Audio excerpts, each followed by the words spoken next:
Teferi's tutelage mirror. So now pay attention to the library size, 32, 32. I have Tome on Wall of Runes, my opponent has Scavenging Ooze. I cycle Opt, wanna hit a land. Otherwise you wanna hold up for Teferi's tutelage, but here I needed a land desperately. So my opponent mills away a Spine Megalodon, also powers off the Ooze at some point. I also get my tutelage going. So now both players have tutelage. I'm 26 cards, opponent's 28, so my opponent is leading. Opponent now attacks with Ooze and I can't block because my opponent then removes 2 cards from graveyard, creatures from graveyards, and kills my Wall of Runes. So I'm gonna keep blocking Truffles now. So here I go Capture Sphere on the Ooze before my opponent have a chance to untap with a counter spell.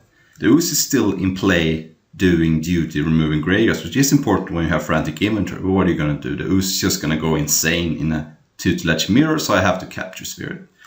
So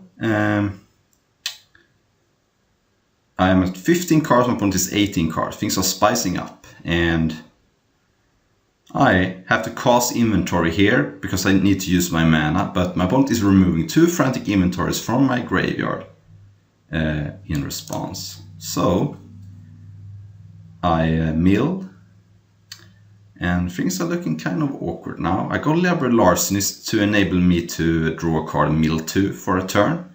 And that leaves me keep up Council. I could have turned to Slug the Looter because that is a mill engine, but I want to use my mana to counterspell and start drawing cards of my own. My opponent mills me down to 9, plays this. I don't count this because this card doesn't matter. You can see from the library sizes that we're both gonna die way before the damage becomes relevant. So now I attack, draw a card. My opponent does not block here, which I think is a mistake. I draw Teferi's Ageless Insight, which is a card I normally don't like, but I like it when you are trying to mill your opponent out with Teferi's Tutelage. I go down to 5 cards, and here's the trick. Because my opponent now mills me down to 3, but that also means my opponent draws up to 5 cards. And here I count as Test and Trade because otherwise that mills me for 2. So now the trick is that I draw down to mill my opponent to 4. I then draw 2 cards, mill my opponent to 0. So the fact that my opponent got a loot means that my opponent dies during next draw step. I would have drawn Crush Through anyway, but that's why I allowed this to live. So we both now have 0 cards left in the library, but it is my opponent's turn and they die during the draw step. So that was a kind of a sweet mirror of Teferi's Tutelage, and that can happen. I really like Teferi's Tutelage. I think the card is a bomb, but sometimes it can be awkward if your opponent is playing a fast deck.